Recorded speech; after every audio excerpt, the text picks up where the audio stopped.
Very important to have the knees slightly bent because that means you're more evenly balanced. Okay? And from that position I can move forward easily or back easily.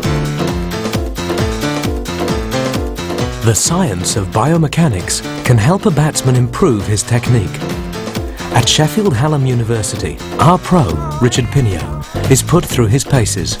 Infrared cameras record his batting, which is then automatically converted to a digital image.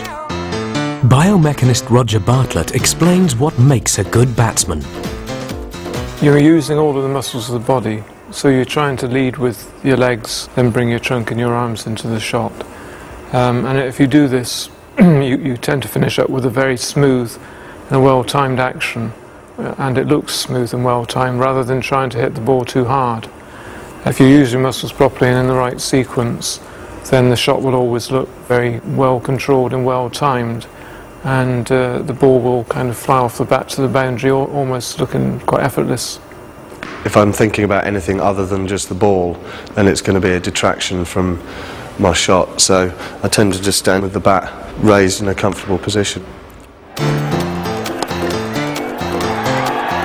Beautiful shot. India produces some of the best batsmen in the world.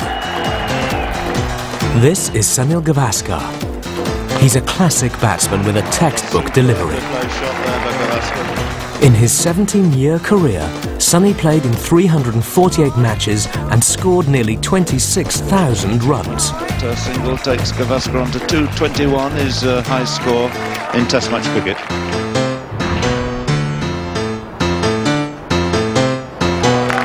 Stand and deliver. Fellow cricketing legend West Indian Brian Lara doesn't play according to the laws of biomechanics. He holds his bat above his head, as if he's playing baseball. It takes real genius to break the rules. He has the highest test score ever, 375 against England in 1994. Well, that is dead straight down the ground. Brian Lara starts with his bat in the conventional place, which is down by his feet, but then he has a very, very rapid and a very pronounced backswing, which means that he has a lot of momentum to transfer from the backswing into the downswing.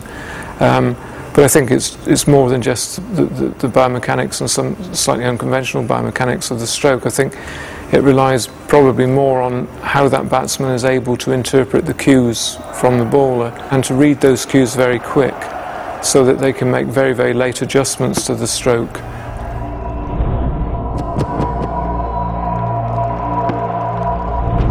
But it takes more than unconventional biomechanics to become a great batsman. Batsmen use their powers of concentration to get into the zone. Sports psychologist Steve Bull explains. I wish I could tell you exactly how to get into the zone, but if I could, I'd probably be living on my own personal island in Hawaii and appearing on the Oprah Winfrey Show. It's an elusive concept, but essentially what we do know is that when cricketers are in the zone, they tend to describe the experience as being effortless, supreme confidence. They don't have to think about what their body's doing. They achieve this sense of perfect rhythm almost. Rod Marsh knows how elusive this concept can be. Some days I felt as though I was going to make runs and hit a couple of really good shots and then got out, and other days I didn't think I was prepared mentally. I didn't think I was ready. I thought the opposition maybe was too good. I thought the pitch conditions didn't suit me, and then I get a decent score. And at the end of it I'd say, well, how the hell did I do that? And I must have been in the zone to have done it. But what that zone was, I mean, to me as a batsman was very difficult to recognise. Otherwise I would have got more runs, I suppose.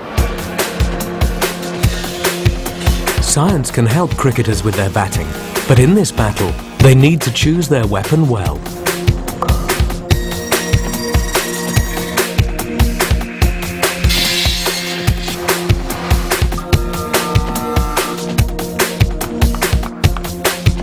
Eric Loxton handcrafts bats for the best cricket players.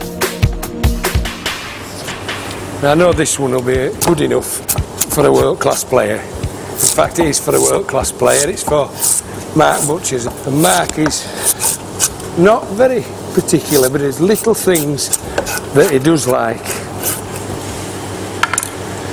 One of them is in here, where I'm pulling this out now. He likes it right in there.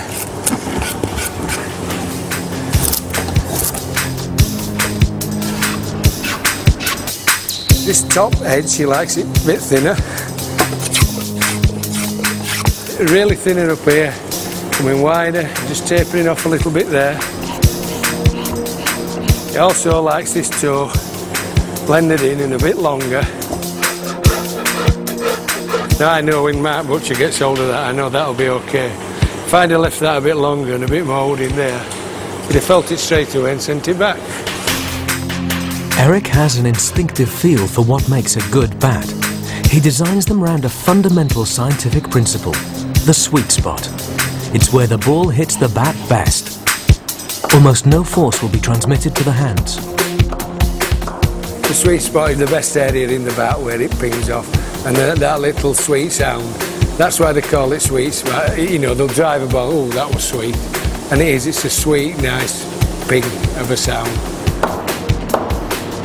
Not only does a bat with a sweet spot feel more comfortable, it increases the energy the batsman can transmit into the ball.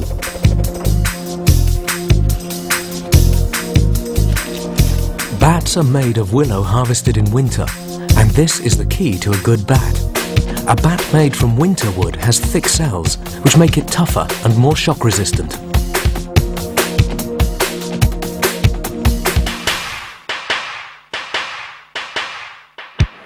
There have been few revolutions in the conservative world of cricket. This was one attempt. A good Yorker dug out by Dennis Lillee with his aluminium bat, which he's using today. The great Australian bowler Dennis Lillee used an aluminium bat in 1979. Well, certainly drove that one pretty well. Technology can rapidly improve sporting performance, but in this case the chaps didn't like it. It just wasn't cricket. Bit of confrontation here between the umpires, Dennis Lillee and Mike Burley, but there is no stipulation that Lillee cannot use that bat. Lillee has violently thrown that bat away. Really is a very sad state of affairs in this ground. For the time being, Eric's craft is safe. There's only one leather to will a sound, and that is one thing I don't think they'll ever stop. It's just that sound. It's traditional and it's suitable, and they ain't got anything better. Supporting the bowler in his duel with the batsman, his comrades in arms